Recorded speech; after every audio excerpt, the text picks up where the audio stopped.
What it do? Dream Team, it's your boy Neal back with another reaction video, guys. Here we are with the roots of America's democracy problem. What we got for this one? Before we jump in, make sure you subscribe to the channel, ring notification bell, get a video a thumbs up so it gets suggested. Social media and Patreon, all up top. You don't subscribe to any of it, put all the links in the description. All you gotta do is hit the link, follow me, talk to me. I'm human. I talk back. If you have a favorite video suggestion, you can subscribe to Patreon, make a suggestion, or in the description section there's a Google form link. Now what we got? Vox. America has a democracy problem. Take a look at this chart. Facts. Over there on the left, that's how many people each member of the US House represented in 1790.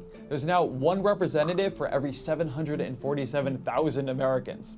That makes the US a crazy undemocratic outlier internationally. But it also makes us different than what we were supposed to be. The founding fathers, they wanted that number to stay small. James Madison wanted to make sure that it would never be more than one House member for 50,000 people.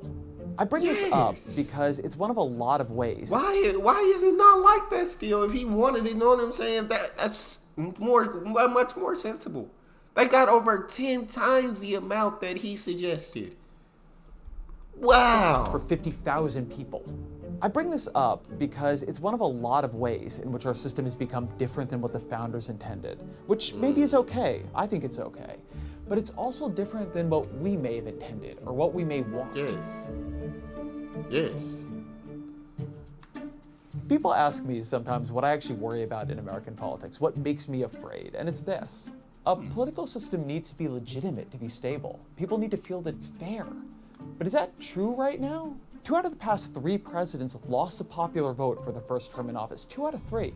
House elections are utterly warped by gerrymandering and geography. The Senate gives 623,000 people in Vermont as much power as the more than 19 million people in New York. And meanwhile, 5 dudes in robes who are politically appointed by parties looking for ideologues, they made it legal for billionaires to spend as much money buying elections as they want.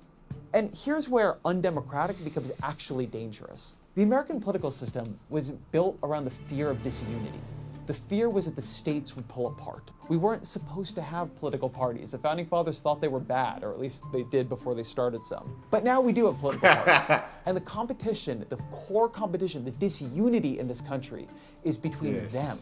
We don't worry about the political divisions between big states and small states. We worry about the ones between red states and blue states. Yes. And the particular way. Yes. That is the divide. That is the disunity. You gotta be right or left. No, you can't. You might agree with both parties. It's like, I agree with you on this point, but then I agree with him on this point. It's fall somewhere in the middle. But it's like, no, like you gotta pick a side. Pick a side. Can't sit on the middle of the fence. Pick a side. You gotta be right or left. It's like, both of y'all are right on some points, or I agree with y'all on some points, and I don't agree with y'all. Both of you guys on others. But yes, bro, keep it rolling. We worry about the ones between red states and blue states. And the particular ways in which America is undemocratic is making that core competition less fair, is making that political disunity more serious. The reason for that is not one anybody saw coming.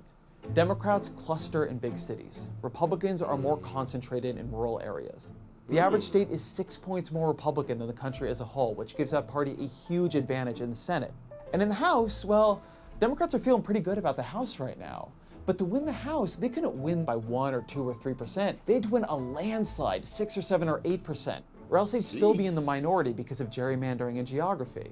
And Republicans, they're using that advantage in elections to write the rules to give themselves more advantages in elections. They're using it to win the Supreme Court for a generation, and that Supreme Court, in turn, is giving them rulings on gerrymandering, on money in politics, on unions, on voter rights, that are helping them win more power. It's like at this point, you shouldn't even be surprised. You know what I'm saying? I know you're talking about Republicans. I don't trust either of the party. I don't trust either. You know what I'm saying? But, like you know that it's corrupted. You know it's corruption all the way up. But when you see it, it's still like, sheesh, like they're so obvious with the corruption, and it doesn't matter. They're making the corruption legal. On unions, on voter rights that are helping them win more power. As the left realizes it's playing a rigged game, They're already becoming determined to rewrite the rules. If you want to see where this is going, look at this book by David Ferris called It's Time for Democrats to Fight Dirty. It's a playbook the left can use to get more power without having to change the Constitution. And they can do a lot. He recommends statehood for DC and Puerto Rico. He recommends breaking up California into 7 states in order to add at least a dozen new Democratic senators. He tells Democrats to pack the Supreme Court by increasing the number of justices in order to crack the conservative majority. He wants winner-take-all elections to be replaced with ranked choice voting in the House and to increase the number of representatives to 870. And look, some of these ideas, they're actually just good ideas. It would make politics more representative. I mean, DC and Puerto Rico should clearly be states. That's just fair. And then some, like the California thing, they're just power grabs. But that's the thing. As Democrats feel the right has been engaged in one long power grab, they're starting to feel like suckers for not grabbing more power themselves. And it's why you see the rise of street fighter, do-anything Democrats like lawyer Michael Avenatti. When they go low, I say, we hit harder. Even Eric Holder, President Obama's former attorney general, has taken up the battle cry. When they go low, we kick them. That's what this new Democratic Party is about. When they go low, we kick them. We tired of it. We fed up. Know what I'm saying? And once you fed up, what did they say? Riots are the protests of the unheard? Something like that, of the silence, something like that. And so you get tired of it. But I don't, like I said, I don't know too much about politics. I feel like both parties are corrupted, and both parties can be bought, and so it's a lose-lose. It's basically, if you're rich, you're good, no matter who's in office. If you're poor, you're out of luck, no matter who's in office. That's what this new Democratic Party is about. But just imagine Democrats take power and run some version of the Ferris playbook in 2020 or 2024. There will be an equal and opposite reaction among Republicans. Now the system will feel unfair to them. And you could just see a cycle of escalation here that destroys the basic legitimacy on which American politics rests. We need something better than that. We need more than power grabs on both sides. We need actual principles we can use to build a political system that works better. We treat our political system as if it were like etched on stone tablets and carried by George Washington down from Mount Sinai. But it wasn't. We've changed it a lot. But we haven't changed it recently. It's weird. The further we get from the founding, the more afraid we are to touch the system. There were 27 amendments to the Constitution before '92. There have been 0 since then, and there's not like there's one on the horizon. That's not how we do things anywhere else. States routinely amend and even rewrite their constitutions. On average, each state has had 3 constitutions, and Louisiana, they've had 11.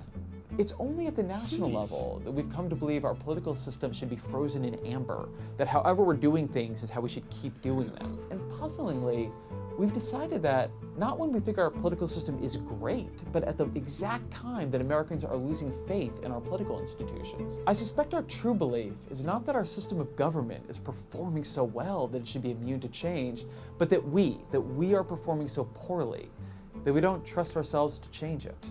Which is sad, but this is our political system. We can't run away in self-loathing. It needs to work for the country we actually have.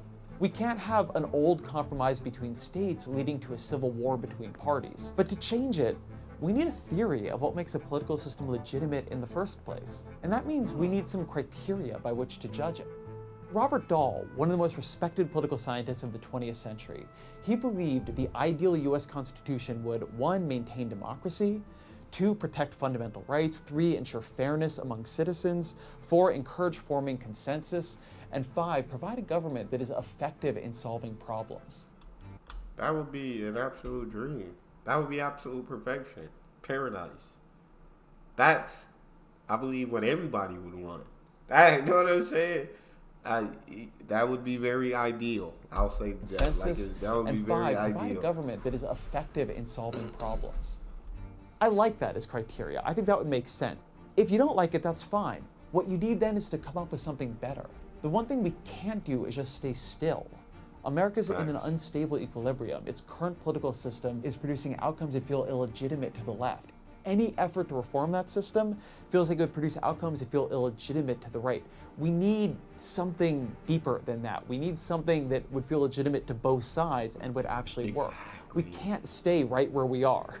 So that means the answer is simple. We must move. Simple, bro. Simple as that. That's all we got for this one. Shout out box because that was a good one. If you guys got a favorite video you want to see me react to, you can subscribe to Patreon or there's Google form link in the description. All you gotta do is hit the link, fill out your suggestions, send it to me. Want me to get to yours quicker than others, fill out premium. Make sure you hit subscribe to the channel, ring notification bell, get a video a thumbs up so it gets suggested. Social media, Patreon, all up top. You don't subscribe to any of it, put all the links in the description. All you gotta do is hit the link, follow me, talk to me. Love talking to you guys. You guys are the most incredible team on YouTube. It's your boy D Neal, out.